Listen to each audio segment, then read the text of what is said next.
కోరికేంది? ఇలా భూమి రైతుకు బువ్వ పెట్టే అమ్మ, మట్టి రైతుకు అన్నం ముద్ద చేసిన అమ్మ కదా.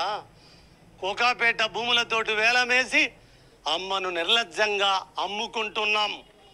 100 కోట్ల పెట్టుబడి 1 ఎకరానికి వస్తుందని సంకలు గుద్దుకుంటున్నామే కానీ సనుబాలిచ్చిన అమ్మను మనము అమ్మకానికి పెట్టిన అన్నది ఒక్క మీడియా అని చెప్పిన అదే భూమిని అమ్మితే అమ్మను అమ్ముతున్నావు కేసీఆర్ సార్, మీరు అమ్మనమ్మనోళ్లకు ఓట్లేయని మొన్న చెప్పిన ఇంటర్వ్యూలో.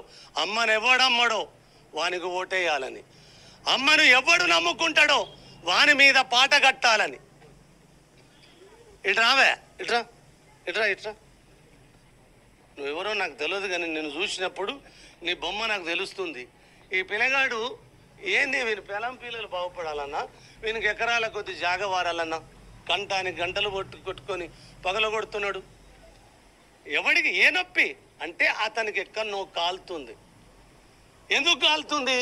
మీరు ఒక ముఖంతో జీవిస్తలేరు. కొడుకులారా ముందు పుట్టినోళ్ళు ఒకే ముఖం అనుకొని ఏమొస్తే అన్నదులుకొని మీరు 10 ముఖాలతోటి వరదిల్లుతున్నారు. నేను మా అయ్యకు ఒకటేసారి పుట్టినా ఒకటేసారి చచ్చిపోతున్నా, నాకు ఒకటే ముఖమని ఈ పిల్లగాడు అంటున్నా.